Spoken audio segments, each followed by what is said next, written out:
vamos a hablar un poco del catolicismo cubano durante la República.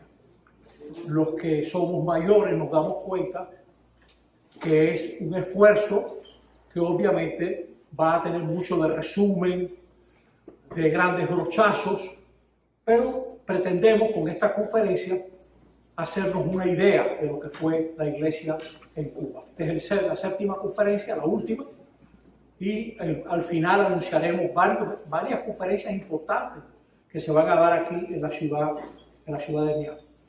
Doy las gracias al Colegio de Belén, que nos ha acogido estas 7 noches, y al Instituto Pedro Arrupe, que es el organizador de esta conferencia, con todo el apoyo que han dado.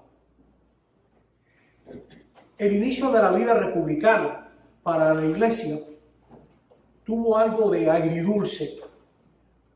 Tuvo la alegría de haber nombrado a un sacerdote que fue muy patriota, que el Francisco de Paula Alejandro Barnada y Aguilar, este hombre que estuvo bajo vigilancia de España, que lo movieron en algún momento de Santiago de Cuba, pero tuvo la amargura de ver nombrar a un italiano, un señor italiano que no tenía nada que ver con Cuba, en la diócesis de La Habana, Donato Sbarretti.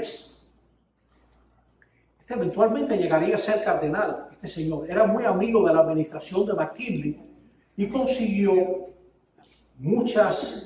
logró que se devolvieran muchas propiedades eclesiásticas que España le había quitado a la Iglesia en la década de los 1840, cuando las desamortizaciones él logró que las devolvieran.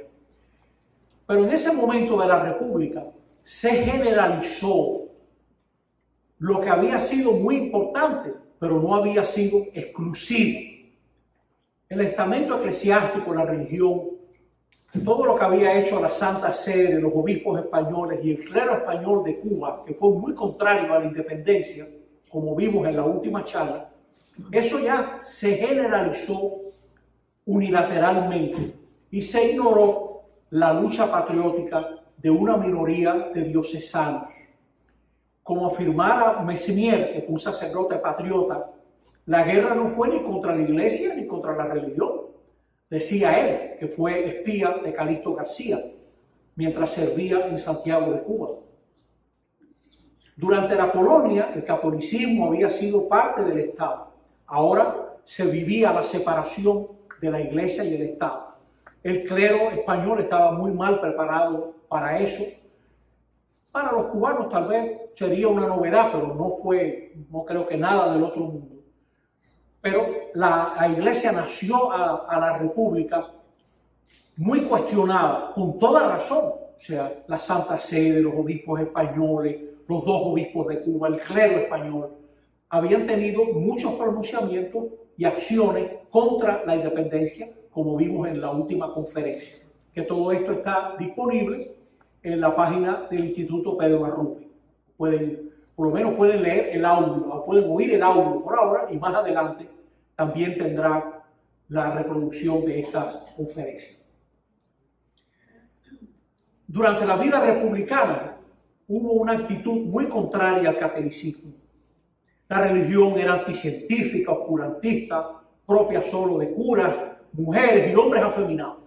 Recoge Antonio Augusto Montenegro. Augusto Montenegro fue un cubano que fue profesor en Bogotá. ¿El profesor mío? Sí, un gran señor. Yo lo conocí personalmente, una gran persona. Y tiene en internet, hay varias obras de él accesibles gratuitamente. Sobre todo la sección de un volumen de la historia de Uber Jedi, de la historia de la Iglesia Católica. Hay todo un volumen dedicado a la América, y él tiene una sección muy importante sobre Cuba.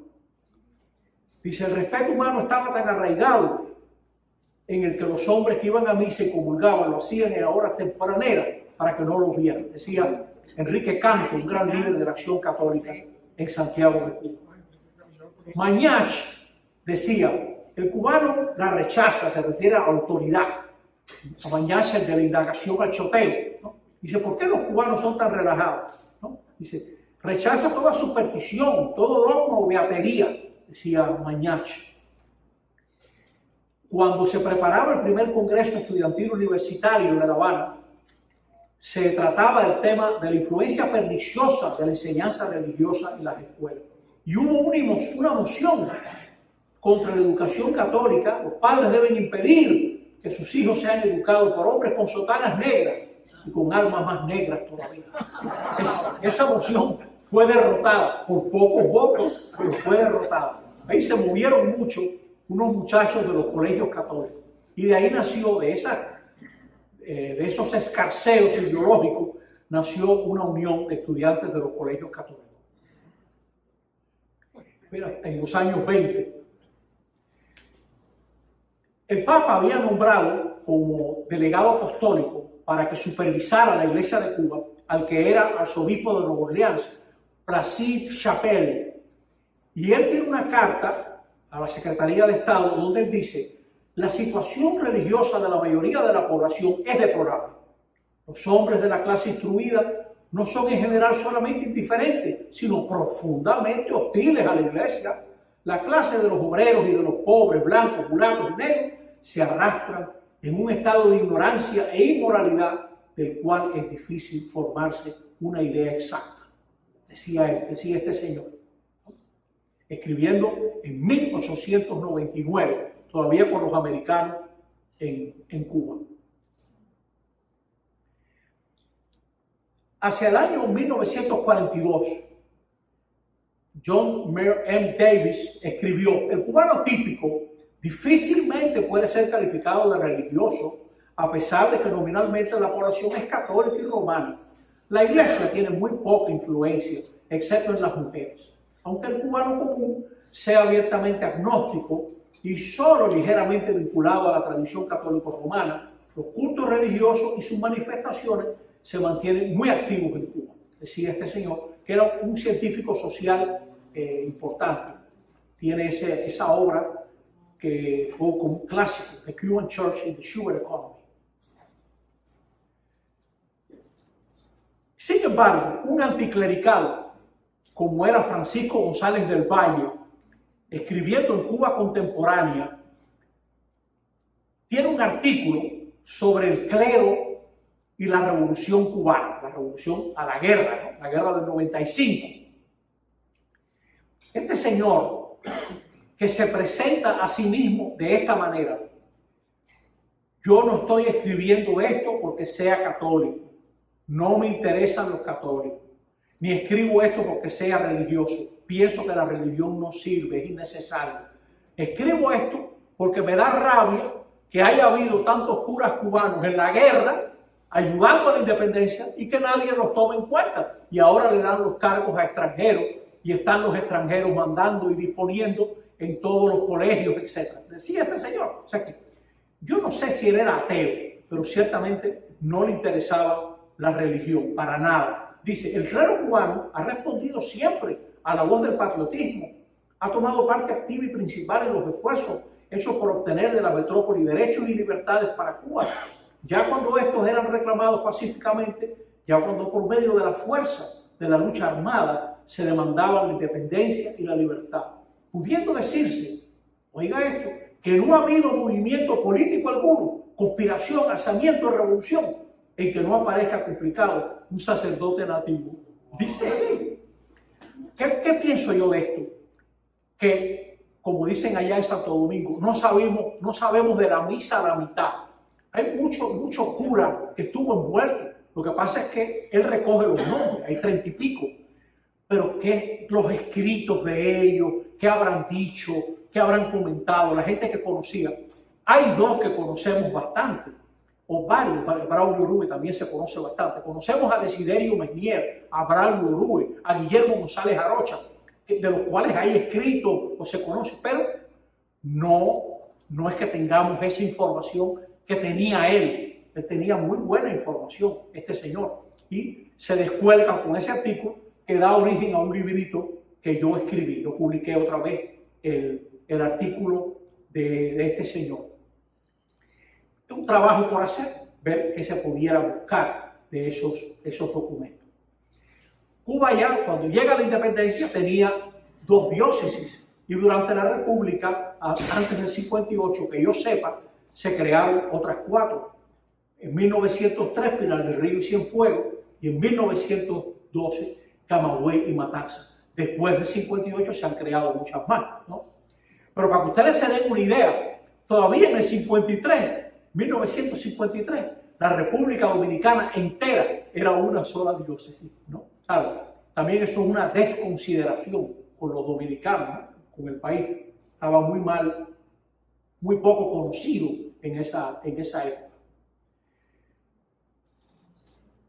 Algunos momentos oscuros y luminosos.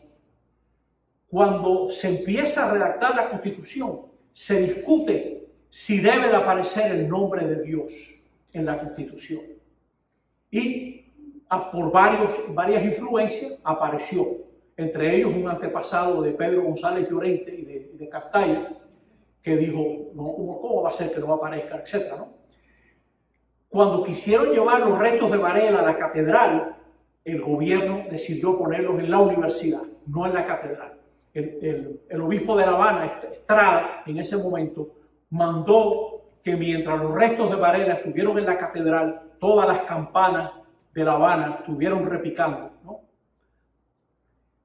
En 1918 se establece el matrimonio civil como el único oficial y se permitió el divorcio.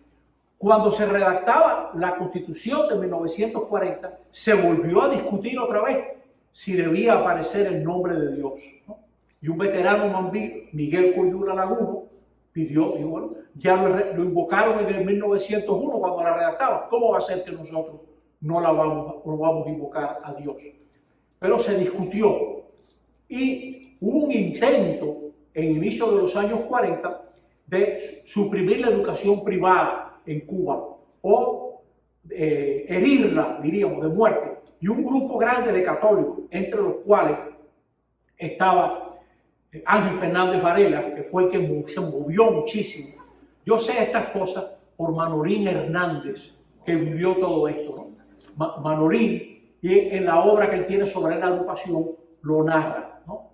Cómo Ángel Fernández se movió muchísimo y se logró parar esa medida que atentaba contra la educación privada, pero en realidad se tenía en la mira a la católica, que era la mayoritaria, ¿no?, en la educación privada.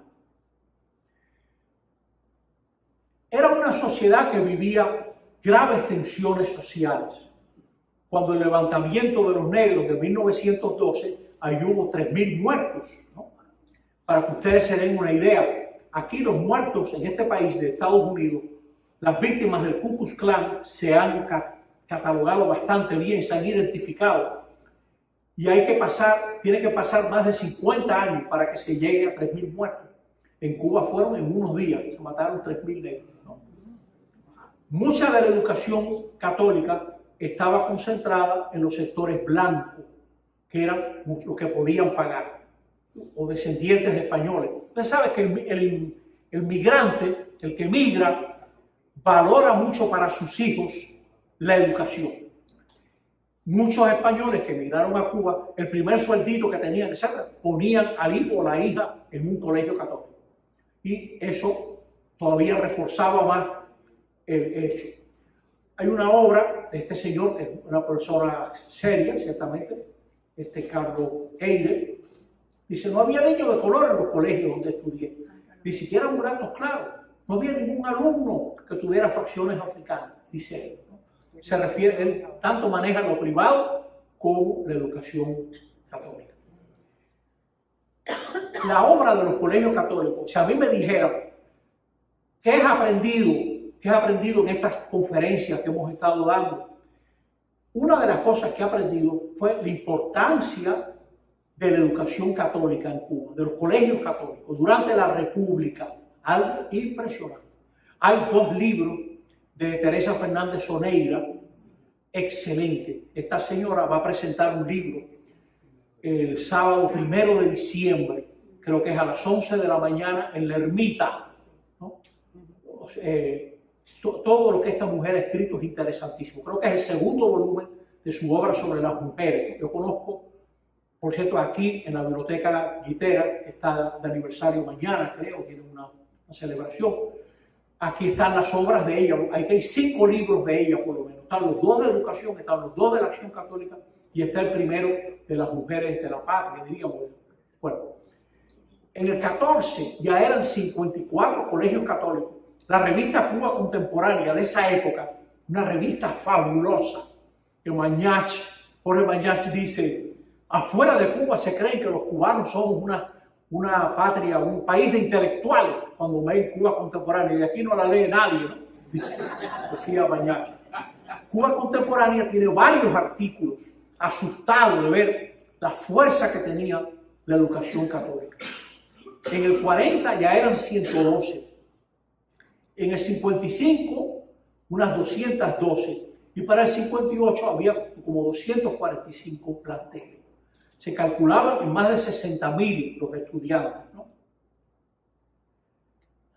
Para mí esto es de las cosas que más me ha impresionado. Las religiosas que llegaron a Cuba, ¿no?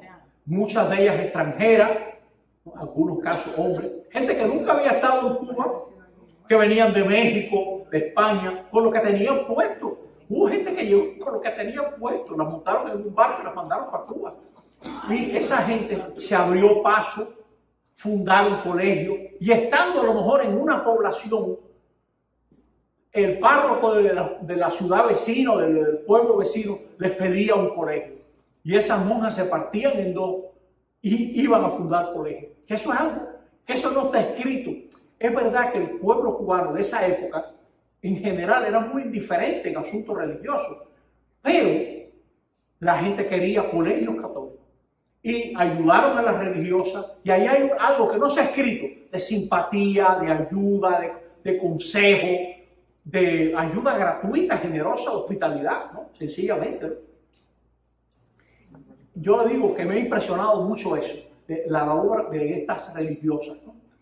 Y le bastó la bendición de un obispo, ¿no? De un párroco, y gente que ya estaba trabajando muchísimo en un pueblo, pues se iban también para otro, ¿no? Dividiendo sus magras fuerzas sin apenas poder. Había unos centros educativos para los sectores pobres, ¿no? Los más notables, ¿no? Las Hermanas del Amor de Dios, los salesianos tenían, por ejemplo, la Escuela de Artes y Oficios. Yo he conocido graduados de esa escuela. Los Hermanos de la Salle tenían varias escuelas importantes en Cuba, y la escuela gratuita y la electromecánica, de la que yo he conocido también varias gente que luego fueron personas que llegaron a posiciones muy buenas, que era una formación excelente, ¿no? Sí, hay que decir, era minoritario, ¿no? No es que fuera tampoco, pero un esfuerzo importante, Ahora también había esta realidad. Hay una entrevista muy famosa que le hacen a una catequista en 1937. Esto lo recogió Manuel Fernández Santelices, que tiene varios libros buenísimos, ¿no? de Cuba, de cómo fue Cuba, la religión durante la República. Muy sincero, muy independiente. Yo conocí personalmente a este gran señor, ¿no? Dice esta catequista: ninguna sabe la señal de la cruz, ninguna de las personas, ¿no? Pocos aprendieron el Padre Nuestro. De toda esa gente, 5 habían hecho la primera comunión. 2 estaban casados por la iglesia, ¿no? Y eso que vivían cerca de parroquias, ¿no? Importante. O sea que había eso también, había esa realidad. Yo fui catequista con 11 años en un central azucarero, ¿no? Con el padre Cipriano Cabero, que se inventó eso, cerca del río Sasa. Y yo me quedaba impresionado de la ignorancia total de esos niños y de los adultos también. Gente muy buena, diríamos, muy acogedora, pero al mismo tiempo con una ignorancia religiosa muy grande, ¿no? Hubo un laicado cubano que fue surgiendo. Por ejemplo, los Caballeros de Colón, 1909, y la encíclica sobre la acción católica la tomaron muy en serio en Cuba. Cuba ya hay las damas isabelinas, los caballeros católicos, que son del año 26, Valentín Arenas Arguiñán y el padre Esteban Rivas, tuvieron un capítulo importante en esa ciudad importantísima, Sabana Grande, que no se debe de dejar de mencionar en esta charla. Y luego, en 1928, el 11 de febrero, en el Colegio de la Salle del Vedado, nacía la Federación de la Juventud Católica Cubana. Esta asociación tuvo de asesor un hombre que algún día lo veremos en los altares, no le quepa duda, el hermano Victorino. Una mano impresionante, yo no sé de dónde sacaba el tiempo, ese hombre aparecía en varios pueblos a la vez, increíble. Todas las reuniones que tenía, el liderazgo y dejar que los laicos sean los que lleven las cosas, ¿no? Este señor opinaba, etcétera, pero se ve que tenía muy buena mano para todo eso, ¿no? Hoy en Roma, 9 teólogos están realizando la proposición del hermano Victorino. Muy bien. Bueno, en el 31, la agrupación católica universitaria, que luego continuó, Amando Llorente desde el 52. De todas las actividades de la agrupación, una de las que más impacto tuvo fueron los folleticos del Buró de Acción y Propaganda, ¿no? Que en muchas iglesias se vendían esos folleticos. Yo he leído que llegaron a publicar 63,000 ejemplares. He leído también en la obra de Teresa Fernández Oneira lo que fueron las concentraciones nacionales de la Acción Católica. Impresionante, ¿no? Lo bien organizada que estaban, los temas que trataron, la asistencia de la gente, el entusiasmo, leyendo los reportajes, uno se cree que uno está en esas concentraciones, ¿no? Eso fue en los años 40. Y luego la gente de la JEC, Juventud Estudiantil Católica, que llegó a contar con 32,000 miembros. Y también del lado de las publicaciones, la publicación La Quincena. De todas estas publicaciones son minoritarias, por supuesto, pero tocaban muchas personas que pensaban, que leían que era La Quincena de los padres franciscanos, algo importante. Bueno, está una asociación católica en Santa Clara, en el año 43.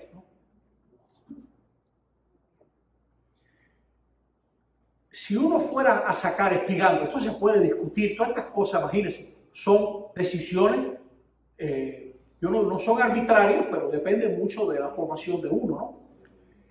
Ya en el 16, Nuestra Señora de la Caridad era oficialmente la patrona de Cuba. Para que usted vea, en los sectores medio y alto no era tan popular la devoción a la Virgen de la Caridad. Ahí se llevó la batuta Fátima. Y Lourdes andaba muy popular, pero Fátima, y todavía hay gente que está con el tercer secreto, ¿no? En el 35 es el Congreso Eucarístico de Santiago de Cuba, y también se reanudan las relaciones diplomáticas con la Santa Sede. Lo que se escribió en la prensa en ese momento, alguna gente, por ejemplo, Varona, el ilustre Varona, decía, ya se ve que estamos cayendo en manos de potencias teocráticas, ¿no?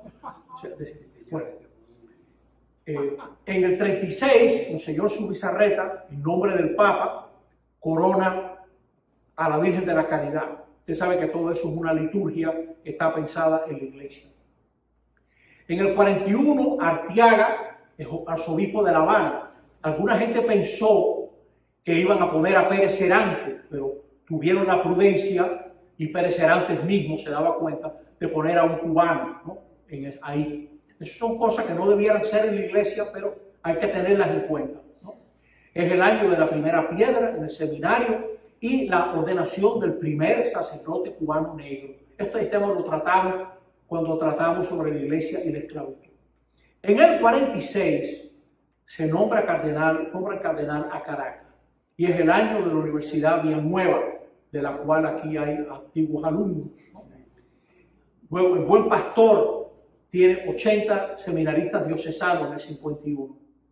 Y en el 58, le debo este dato a Salvador Larrúa, él contó 53 asilos, y por otro lado yo encontré 245 colegios, ¿no? En ese momento.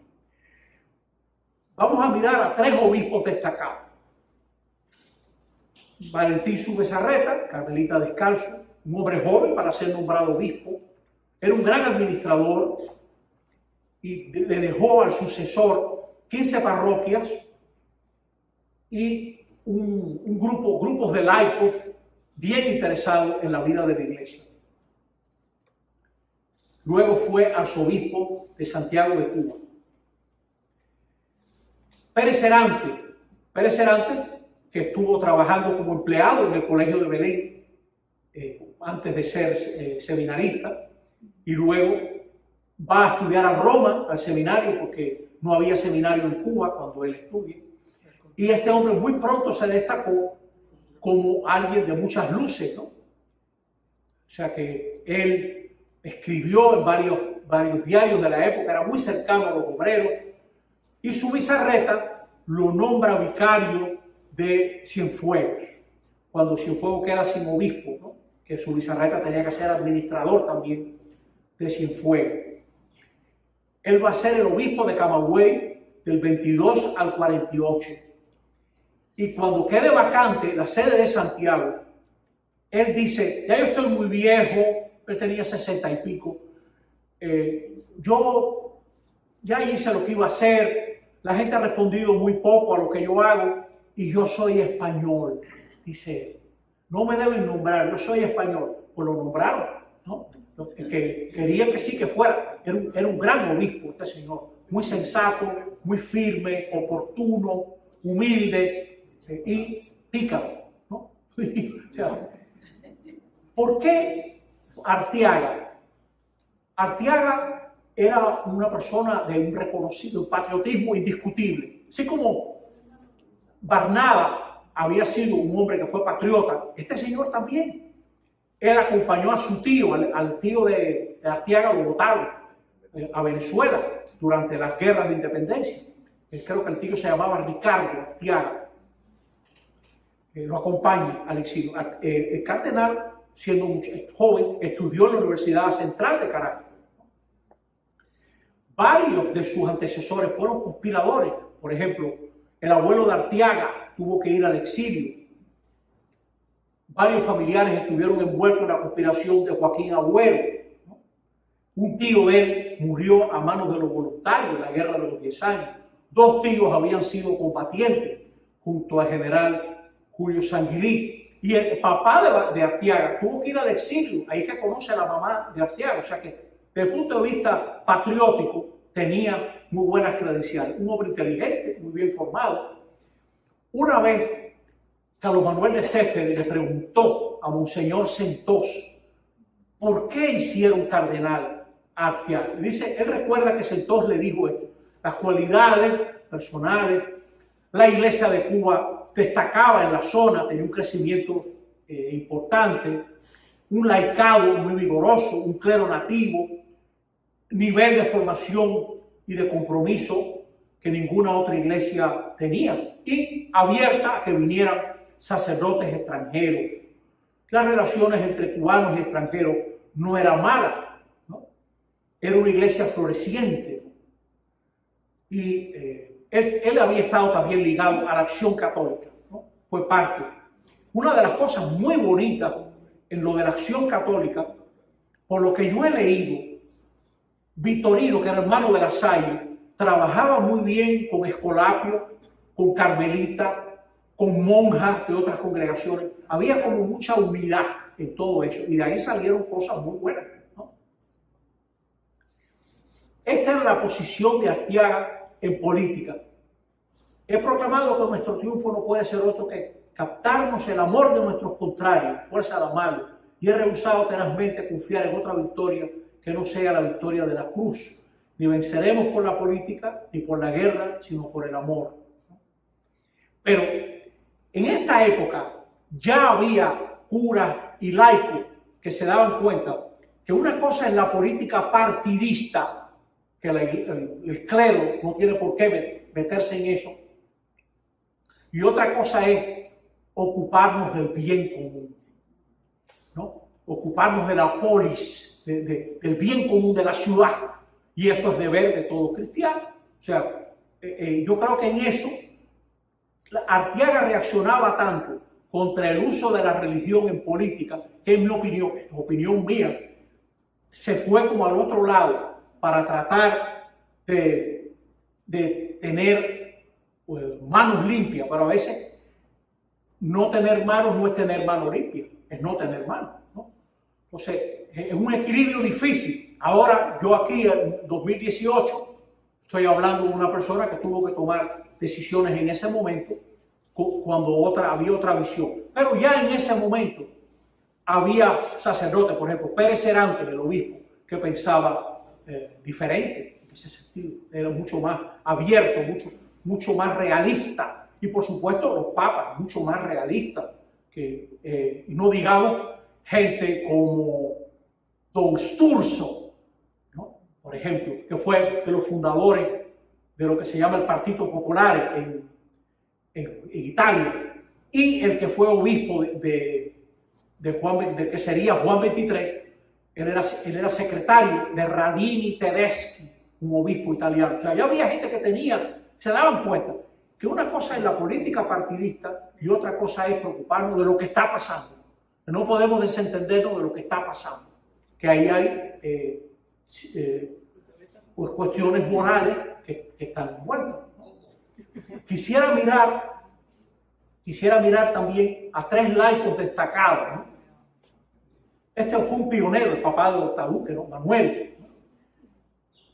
Este señor combatió la dictadura de Machado y él mismo se daba cuenta que Cuba necesitaba reformar la tenencia de la tierra, que hacía falta una reforma agraria. Esto no tiene nada que ver con cosas que pasaron después. Estamos hablando de los años 40, este señor, ¿no? Hay varios discursos de él que después los imprimieron. Aquí en la Biblioteca Guitera hay varias obras de Hortaduque de él, ¿no? Están bajo llave, gracias a Dios, porque son raras. Bueno, otro señor, Juan Antonio Rubio Padilla, ¿no? Uno de los fundadores de la ACU. Este señor militó contra Machado y apoyó el que Grau San Martín fuera por un momento, un ratico, presidente, etc. Este era un gran señor a quien yo tuve la dicha de niño de conocer personalmente, ¿no? Fue un pionero, ¿no? Y Pastor González García, que después acabó de escolapio, ¿no? Este señor era todo un señor.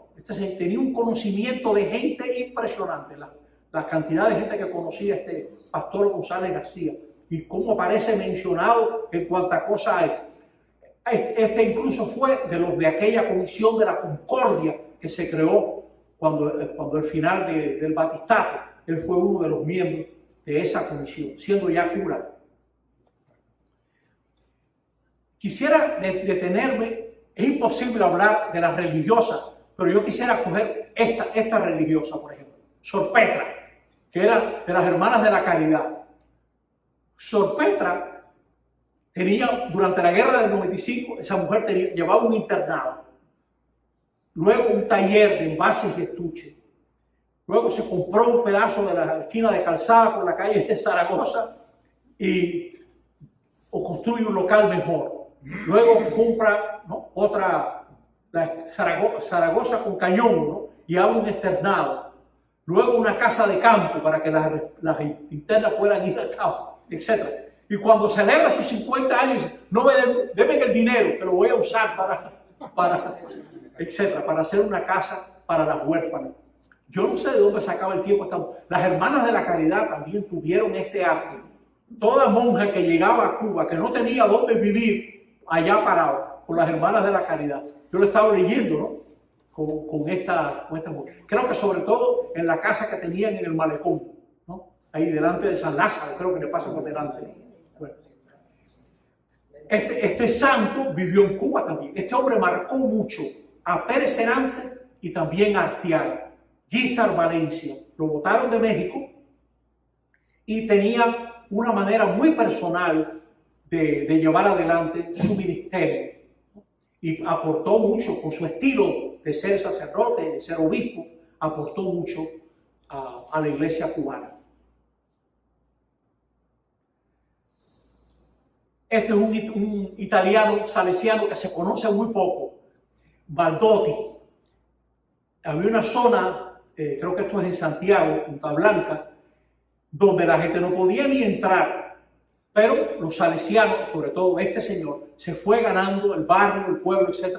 Y eso cambió, esa zona cambió gracias a la obra de este salesiano en esa zona. Está enterrado en Santiago, este señor. Se puede decir que la devoción a la Virgen de la Caridad, sobre todo en los sectores medio y popular, muy importante, formaba parte de la vida íntima del cubano. Se podría ser creyente o no, podría sentirse sentimiento hostil hacia la Iglesia Católica, pero eran pocos los bohíos en el campo y las casas en las ciudades y pueblos que no tuviesen en lugar visible una estampa o una imagen de la Caridad del Cobre. Dice Canto, Las Memorias de Enrique Canto, es un libro fabuloso, está aquí en la Biblioteca Litera también. Una obra impresionante, ¿no? Y me la regaló Ernesto Fernández Travieso, que por algún motivo es muy amigo de esta gente, ¿no? Me regaló el libro. Y luego está aquí también está la investigación de Emilio Cueto, que es de las cosas más increíbles que yo he visto en mi vida, como investigación, ¿no? Sobre un tema, ¿no? Él tiene las imágenes, los cantos que se compusieron, las poesías en las que sale la Virgen, las diversas advocaciones que ha tenido y las reproducciones de la caridad y dónde las encontró, etc. Eso está en un volumen inmenso que él se ocupó de llevar personalmente a muchas parroquias de Cuba. Llevó el libro personalmente, ¿no? En Cuba tenía, no se preocupen de lo que está en la derecha, ¿no? Más bien en lo de la izquierda. Cuba tenía un sentimiento de que había algo que andaba mal. Por ejemplo, en la poesía de este hombre, que fue poeta nacional, Agustín Acosta, en esa obra que se llama La Zafra, tiene las carretas, tiene una poesía de las carretas, ¿no?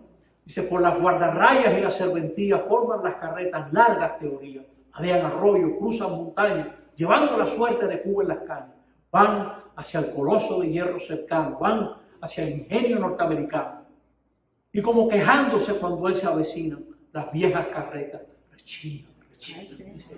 Pero fíjense, esto era en los años 20, Eso está en internet, ¿no? Toda la obra poética de este hombre está en internet, toda ella. Después al final, después de la pregunta, una historia de Agustín Acosta. Dice Suslicky que ya en los años 30 el capital cubano era propietario de 54 centrales azucareras y había como 113 cubanos dueños de centrales, ¿no? Que eran más del 55% de la producción. Como usted ve cómo las cosas habían ido cambiando, ¿no? Que lo que este hombre vio en los años 20 no era lo que estaba pasando en los 50, ¿no? Y muchos empresarios cubanos eran accionistas de estas empresas. Hay que decirlo todo, ¿no? Estaba cambiando eso. Fíjense, dos avisos de Pérez Cerante. La atmósfera está cargada de corrientes contrarias, las cuales no esperan más que el choque para producir una tempestad desencadenada. 1933, ¿no? Y en una pastoral de ese mismo año, la triste situación de los obreros durante el tiempo muerto. Con sorprendente premonición, Pérez Cerante repetía, la guerra social está muy próxima, está ya, decía él. Y puede haber una guerra social.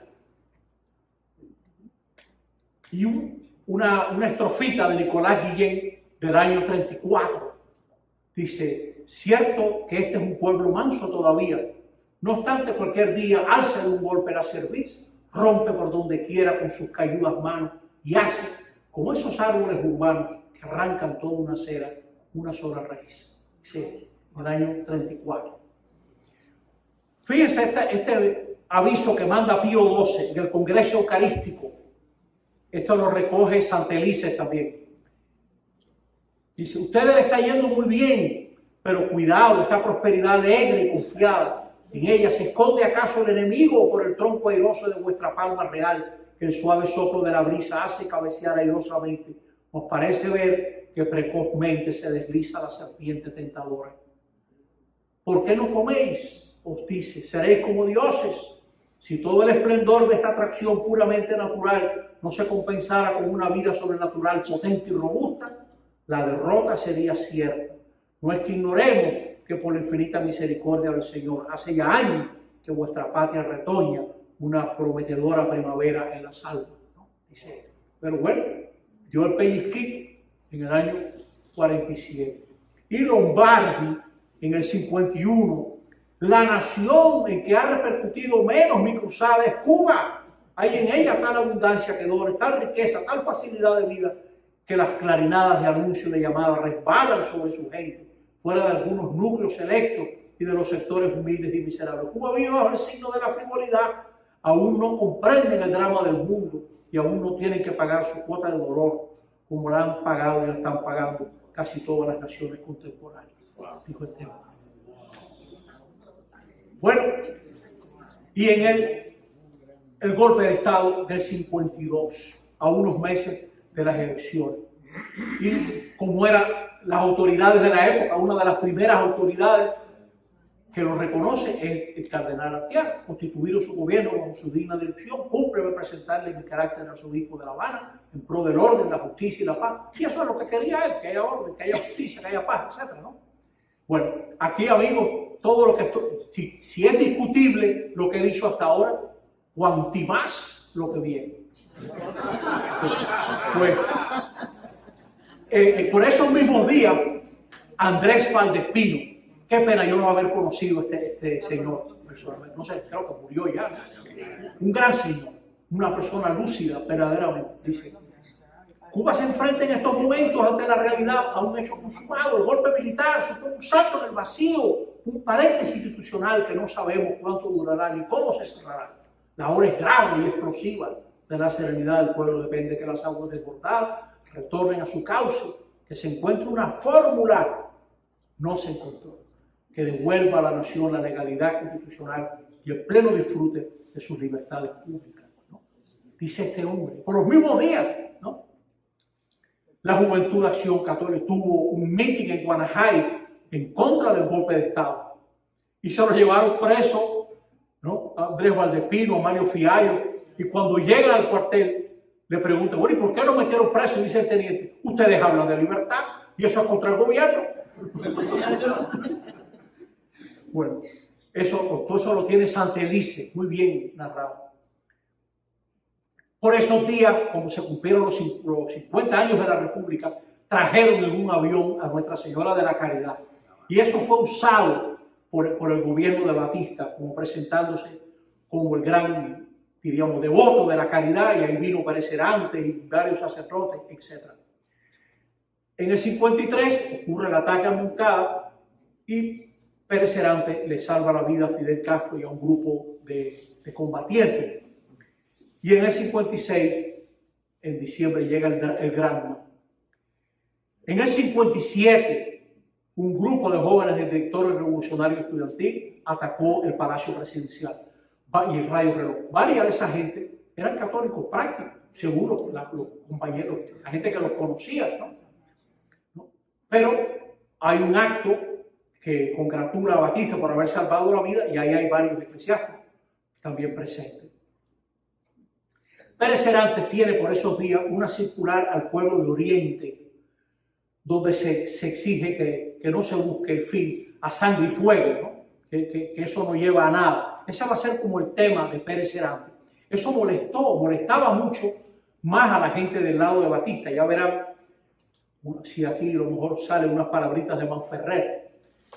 El 20 de junio del 57, la conferencia episcopal declaraba: la Iglesia Católica nunca se desentiende, ¿ves? Ahí está la distinción de la alta política, ¿no?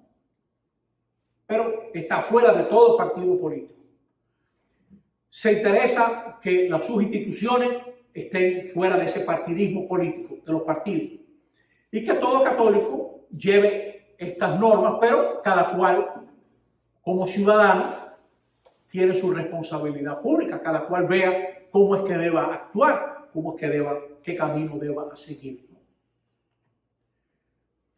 Ese es el año del 57, de aquella obra famosa de Salvador Frejero, 40 casos de injusticia social. Pérez Cervantes lo apoya, ¿no? es el año en que el 30 de julio caen asesinados Fran País y Raúl Pujol. El entierro de Fran País, todos los reportes, fue algo impresionante, ¿no? Con un apoyo.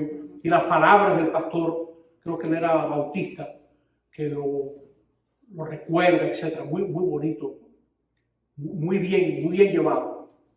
En el 58, en el manifiesto con motivo de sus 30 años, la Acción Católica exige el restablecimiento del régimen de derecho, ¿no? O sea, muy valientemente.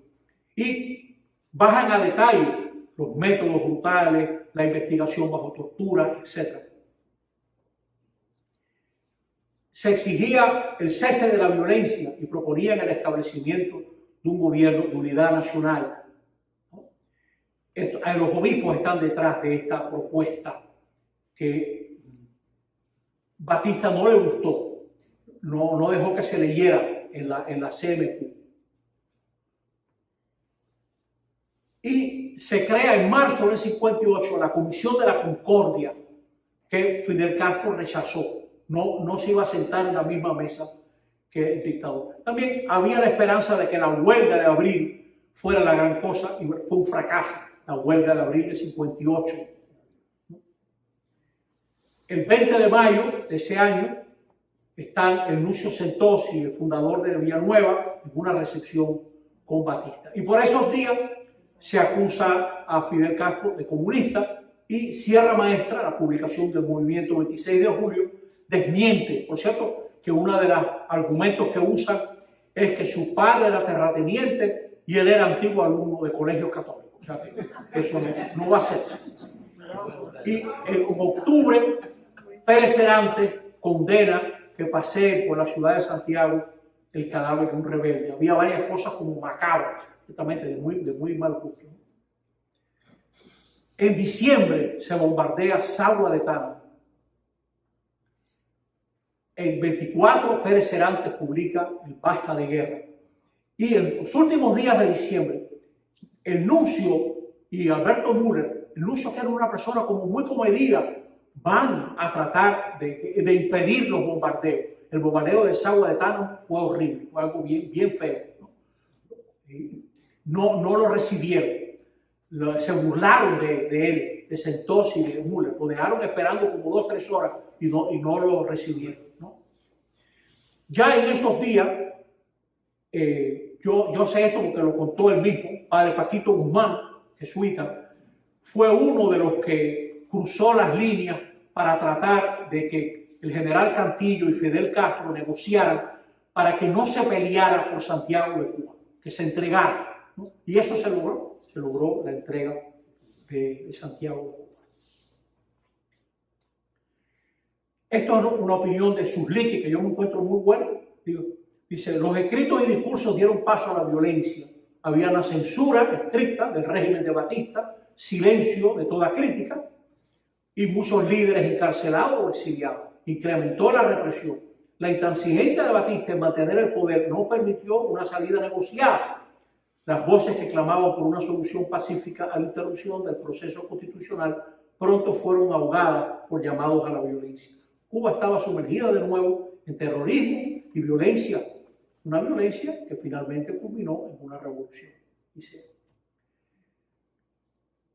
si usted mira Cuba en ese momento, era una economía moderna en términos absolutos. El per cápita de los cubanos en términos absolutos. O sea que la estadística es la ciencia que dice que si yo me comí un bistec, usted no comió nada, usted comió medio. Bueno, entonces, Cuba tenía en las tasas de mortalidad infantil de las más bajas del mundo, un analfabetismo, bueno, como son las cosas hoy en día, tremendo, pero como era América Latina en ese momento estaba bien, ¿no? Uno de los per cápita más altos de médicos, de dentistas, de laboratorios farmacéuticos, ¿no? El número de radios y televisores, ¿no? Esto es un artículo famoso de Susliqui que está en internet, por cierto. Y dice él, a pesar de este progreso, la economía parecida de ciertas debilidades estructurales.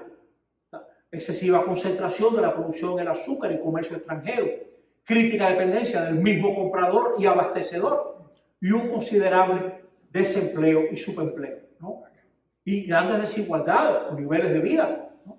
Por ejemplo, si usted coge el campesinado, el 4% comía carne con cierta regularidad. Las viviendas de los campesinos, malísimo, 3 de cada 4, malísimo. Y muy poquito con electricidad, no llegaba ni al 10%. Y muchos cubanos en edad escolar, 45%, no accedían a la enseñanza primaria, a pesar del índice de analfabetismo que no llegaba al 20%, ¿no? Pero fíjense las desigualdades. Relativamente, en La Habana circulaban más Cadillacs que cualquier otra ciudad del mundo. Y 70% de las viviendas poseía un radio. Ya en el 50, los cubanos estaban viendo televisión. Había muchas Cubas, pero por lo menos respecto de la zafra, 2 Cubas. La de la zafra y la del tiempo muerto, ¿no?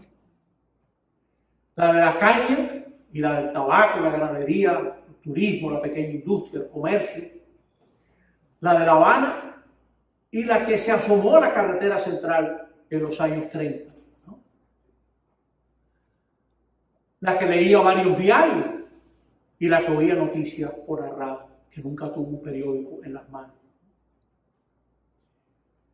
Después de todo esto que hemos hablado esta noche, después de toda esta presentación que hemos hecho, se puede decir que el laicado fue ganando un papel protagónico que no había tenido durante la colonia. Aunque hubo laicos muy prominentes, yo cada vez más me doy cuenta que en torno al seminario ahí había un ambiente de diálogo muy interesante entre cubanos prominentes. Eran una minoría.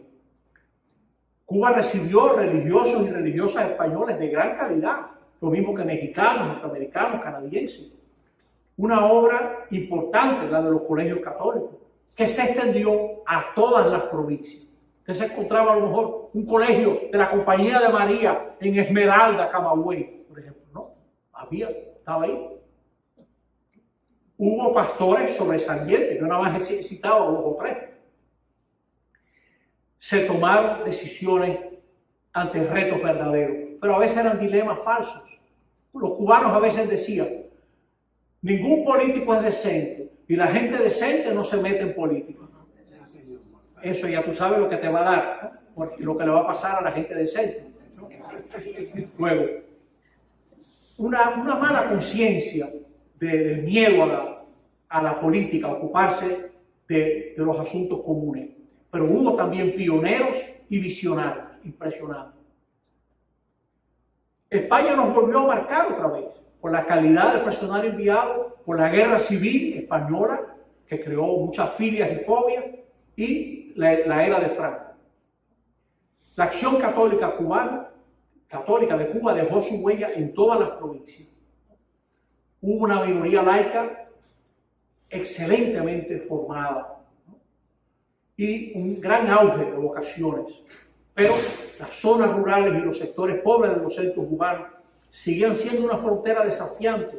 En ella se ha entrado con mucha generosidad y competencia, laicas y laicos, escribiendo en los 1950 el párroco de Puerto Padre, Pérez Cerante. En las barriadas de las afueras de Puerto Padre no hay nadie bautizado. Decía eso, no hay ningún joven bautizado. ¿Qué podría decir yo al final de estas conferencias que esta noche llegan a su fin? El comienzo de un poema larguísimo del 34. West Indies. Usted sabe que esto es una ironía tremenda, ¿no? Porque nosotros no somos indios y solamente somos West porque los ingleses tenían después tuvieron la India, ¿no? Pero nosotros somos indios porque eso lo inventó Colón. Porque él iba para la India y cuando encontró esto dijo, estos son indios. Y así nos quedamos. Nueces de coco, tabaco y aguardiente. Este es un escudo, pueblo sonriente. Conservador y liberal, ganadero y azucarero, donde a veces corre mucho dinero, pero donde siempre se vive muy mal. El sol achicharra aquí todas las cosas, desde el cerebro hasta las rosas. Bajo el relampagueante traje de drill, andamos todavía en taparrao. Gente sencilla y tierna, descendiente de esclavos y de aquella suspe incivil de variadísima calaña, que en el nombre de España se dio Colón a India con alemán gentil. Aquí hay blancos y negros, y chinos, y mulatos, de luego que se trata de colores baratos, pues a través de tratos y contratos se han corrido los tintes y no hay un solo tono estable. El que piensa otra cosa, que avance un paso y ahora. Aquí hay todo eso, y hay partidos políticos y oradores que dicen en estos momentos críticos hay bancos y banqueros, legisladores y bolsistas, abogados y periodistas, médicos y porteros. ¿Qué nos puede faltar? Y aún lo que nos faltara lo mandaríamos a buscar. No es índice, nueces de coco, tabaco y aguardiente. Este es un oscuro pueblo sonriente. Y así va, como 9 páginas tiene el poema, ¿no? Impresionante, impresionante. 1934. ¿Qué hemos hecho con estas conferencias? Acercarnos a una realidad muy compleja, con humildad al final de estas conferencias organizadas por el Instituto Pedro Arrupe, aquí en el Colegio de Belén, que nos ha acogido. Hay que mostrar uno de los primeros mapas de Cuba, probablemente el primero, de Benedetto Bordone, que sabe Dios cómo lo haría, ¿no? 1528, eso es Cuba. Estas conferencias han intentado acercarse a esta realidad. Muchas gracias.